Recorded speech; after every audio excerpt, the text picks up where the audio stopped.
लक्ष्मी जी को बुलाने के लिए क्या पूजा पाठ जरूरी है? क्या मंत्र उच्चारण जरूरी है? क्या जो विधियां हम करते हैं वो जरूरी है? कमल का फूल जरूरी है? क्या है? तो इन सब के बीच में ना कहीं एक महीन सी लाइन है जो संपूर्णता को रोकती है। जो मैं समझाऊंगा बहुत गौर से समझ के, अगर उसी प्रकार आप इम्प्लीमेंट करते हैं तो मेरा वादा है कि अगली धनतेरस तक आपके जीवन में बहुत बड़ी खुशहाली है। बड़ा पूरे साल ही सोचता रहा, बहुत कुछ नया निकल के आया लाल किताब में से ही। तो उसमें करते करते कुछ एक चैप्टर हाथ में लगे तो वहाँ से समझ आया कि लक्ष्मी जी आती कैसे है जी। क्योंकि ज्योतिष में ग्रहों का अपना महत्व है। घर के अंदर वास्तु का, फैक्ट्री के अंदर, संस्थान के अंदर वास्तु का अपना ही एक महत्व है। लेकिन हर वास्तु अच्छा हो ये तो संभव नहीं है जी। ठीक है। फिर उसके अंदर एक चीज और पता चले कि घर फिक्स होते हैं जन्म कुंडली के और राशियां चलायमान होती हैं। तो राशियां चल चल करके वास्तु को बदलती हैं और जब ये चलती हैं किसी ऐसे ग्रह की राशि जो कि जन्म कुंडली में बेकार बैठा हो, खराब बैठा हुआ हो, वो जिस घर के अंदर उसकी राशि आती है वहां पर बहुत धमाल मचाती है, क्योंकि वो उसकी वस्तुओं को वहां रखवा देती है। जैसे बहुत से घर आप लोगों ने देखे होंगे, उसके प्रॉपर नॉर्थ ईस्ट के अंदर ही टॉयलेट, बाथरूम वगैरह होता है। हाँ जी। स्टोर होता है, कई लोगों के कपड़े धोने की जगह होती है, बर्तन धोने की जगह होती है। तो या वैसे ही कबाड़ रखा हुआ होता है, या रोज आदमी झाड़ू पोछा करके मिट्टी या कचरा वहीं रख देता है। ये सारी चीज़ें होती हैं। और ऐसे ही नॉर्थ वेस्ट। तो लक्ष्मी जी को बुलाने के लिए क्या पूजा पाठ जरूरी है? क्या मंत्र उच्चारण जरूरी है? क्या जो विधियां हम करते हैं वो जरूरी है? कमल का फूल जरूरी है? क्या है? क्योंकि सारे तो कंफ्यूजन में है और जो कुछ बताए आदमी मानने के लिए मजबूर है, क्योंकि उसकी अपनी नॉलेज उस मामले में नहीं है। तो ये हो जाता है जी। फिर उसके बाद में अगर कोई आपके पास आया, उन्होंने ग्रंथों के कुछ श्लोक निकाल के आपको पढ़ाए जो कि उन्हें सही मायने में खुद समझ करके आपको बताना चाहिए। अब वो पढ़ के समझे कि नहीं समझे, पर जो आपको बता के गए वो आप जरूर समझ जाते हो। तो इन सब के बीच में ना कहीं एक महीन सी लाइन है जो संपूर्णता को रोकती है। तो हमें मंत्र पढ़ने वाले, श्लोक बोलने वाले आचार्यों की जरूरत नहीं बेटा। हमें उन विद्वानों की जरूरत है जिन्होंने उसको गहराई से जाना है, समझा है, जिया है और किया है। हमें उन विद्वानों की जरूरत है। और वो विद्वान भी अगर हैं कहीं तो ज़रूरी नहीं है कि वो आपके टच में हो। समझ गए? तो ऐसी अवस्था के अंदर ज़्यादातर दुनिया के अंदर एक अधूरापन बना हुआ है जो ज्ञान के मामले में, आपको खुशहाल करने के मामले में कहीं ना कहीं कमी रखे हुए है। तो इस सारी चीज़ की मैं प्रैक्टिस बड़ी देर से कर रहा था। मैं सोच के बैठा हुआ था कि मैं ये धनतेरस से पहले पहले ये एपिसोड ज़रूर बनाऊंगा। और आज की दुनिया में, दुनिया का सबसे बड़ा, हमारे खास तौर पे हिंदुस्तान में सबसे बड़ा दुख एक है कर्ज। वैसे तो वर्ल्ड का है ये जी। वर्ल्ड में हर किसी को बैंक से पैसे लेने की आदत पड़ चुकी है। हमारे इंडिया में जिनको बैंक से नहीं मिलते वो पड़ोसी और रिश्तेदारों से लेते हैं, यार दोस्तों से लेते हैं। ठीक है। तो ये कर्ज बहुत बड़ी समस्या बन गया है। लेकिन कर्ज होता क्यों है? कर्ज तब होता है जब आपके ग्रह आपको सपोर्ट ना कर रहे हो, जब आपके ग्रह आपको वो अकल ना दे रहे हो जिससे कि आप अपना काम धंधा करके एक समृद्धि कमा सकें। तो कर्ज तो तभी बनना है। तो अल्टीमेटली अगर इसकी हम जड़ देखें तो सबसे पहले जड़ इस चीज़ पे आके रुकती है कि क्या आपकी अकल वहाँ तक सोच के इस कर्ज को पाट सकती है।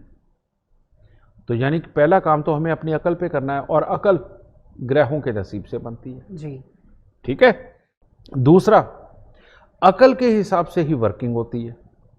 और वर्किंग ही रिजल्ट निकालती है। तो ये एक सिंपल सा फ्लो है हर इंसान के जीवन में। लेकिन चोट कब खाते हैं? चोट तब खाते हैं जब जन्म कुंडली के दूसरे और चौथे घर के अंदर बेटा कोई खराब ग्रह बैठे हुए हों तो इंसान को चोट पड़ जाती है। ठीक है, लेकिन ये जो आज मैं आप सबको बताऊंगा इसमें थोड़ी सी टेक्निकलिटी है, थोड़ा सा आपको टेक्निकल होना पड़ेगा, और जो मैं समझाऊंगा बहुत गौर से समझ के अगर उसी प्रकार आप इंप्लीमेंट करते हैं तो मेरा वादा है कि अगली धनतेरस तक आपके जीवन में बहुत बड़ी खुशहालियां आएंगी। जी, समझ गए? इतना मैं आप सबसे वादा करता हूं। दूसरे और चौथे घर के अंदर अगर बुरे ग्रह बैठे हुए हों तो बेटा आदमी की बुद्धि काम नहीं करती, काम खराब होते, पैसा नहीं आता। अब अगर हम वैदिक ज्योतिष में जाए तो गुरु जो है वो तो सब जानते हैं, जो बड़े बड़े गुरु हैं, लेकिन नए पढ़े हुए बच्चे बहुत हैं। उनको एक ही बात पता है कि छठा घर कर्जे का घर है। अब वहां ग्रह ना बैठा हो तो परेशान हो जाते हैं, और वहां बैठा हो तो परेशान हो जाते हैं।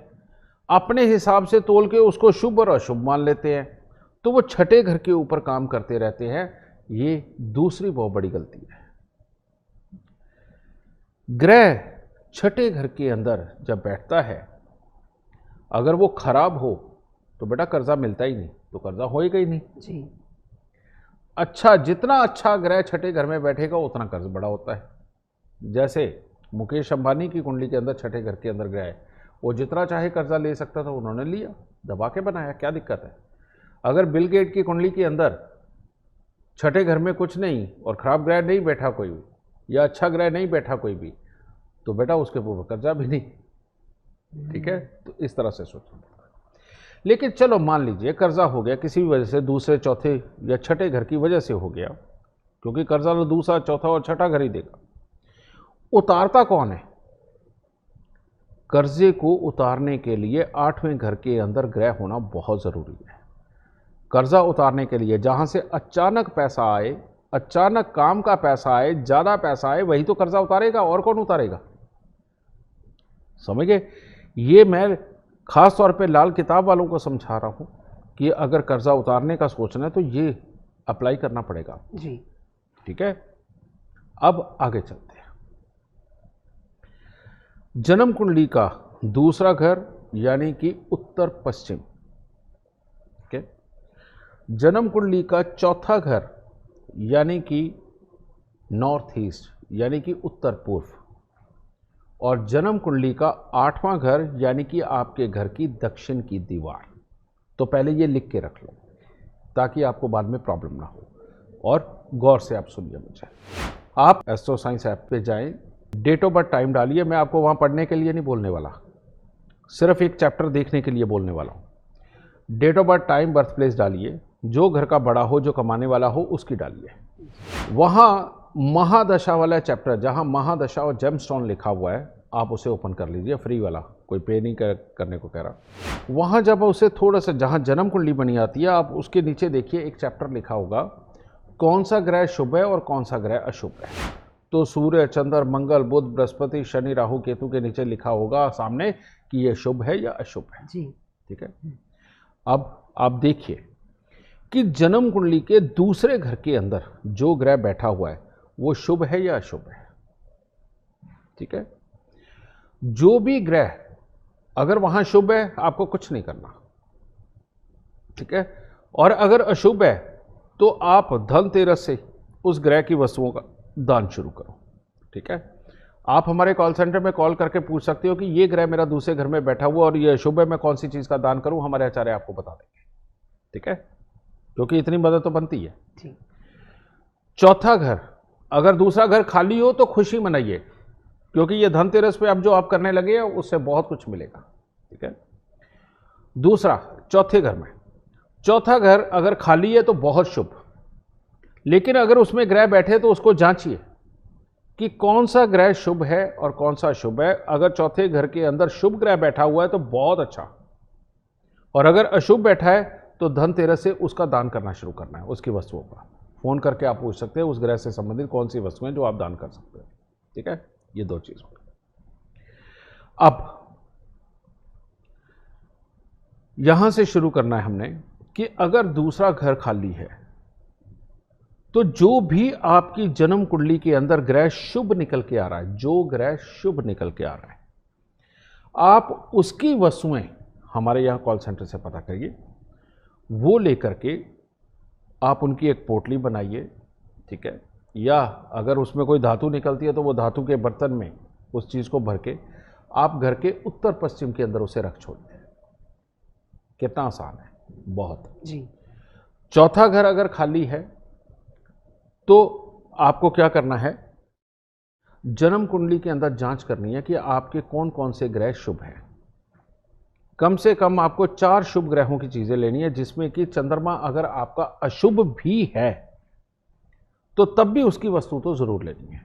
ठीक है, मैं एग्जाम्पल के तौर पे बताता हूं। मान लीजिए आपका सूर्य मंगल बृहस्पति चंद्र, मान लो सूर्य मंगल बृहस्पति आपके शुभ है, चंद्रमा शुभ है, कोई बात नहीं। आप क्या करो, एक तांबे की थाली लो, उसमें गुड़ और गेहूं भरो, और एक चांदी यानी कि चंद्रमा, चांदी का कोई भी बर्तन, कटोरी हो, गिलास हो, कुछ भी लीजिए, उसके अंदर हल्दी भर दीजिए, हल्दी की गांठें भर दीजिए, और वो उसी थाली के अंदर रख के घर के उत्तर पूर्व में उसको स्थापित कर दीजिए, बिल्कुल साफ करके वहाँ से जगह।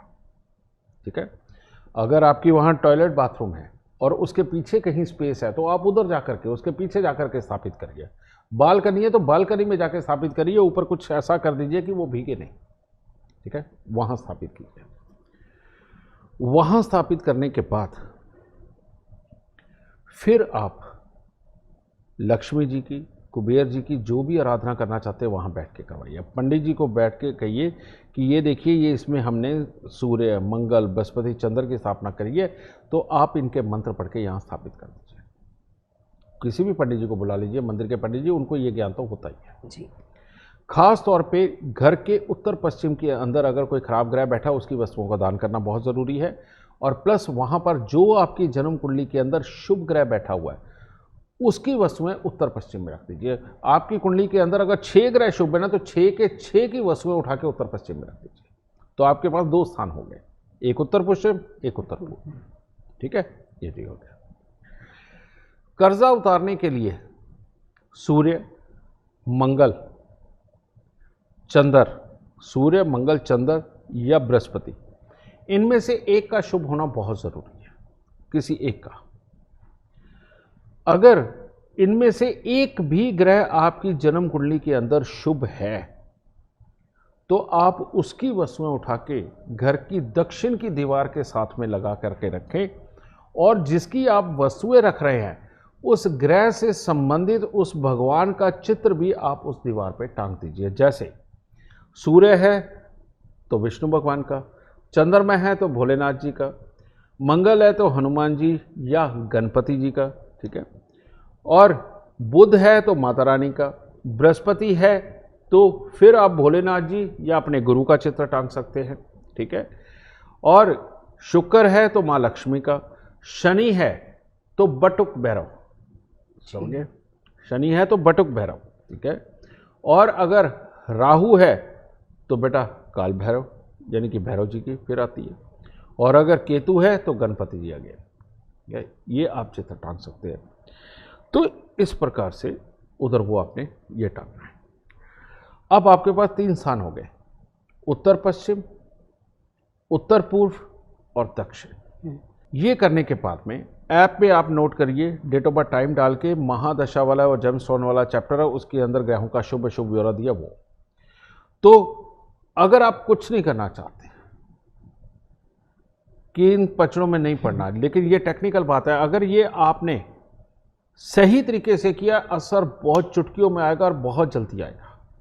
लेकिन अगर फिर भी कुछ नहीं करना चाहते तो आप इतना कर सकते हैं कि उत्तर पश्चिम में तो आपको शुभ ग्रह देख के उसकी वस्तुएं रखनी है, और दक्षिण दिशा के अंदर शुभ ग्रह देख के उसकी वस्तुएं, देवता और उसकी वस्तुएं रखनी।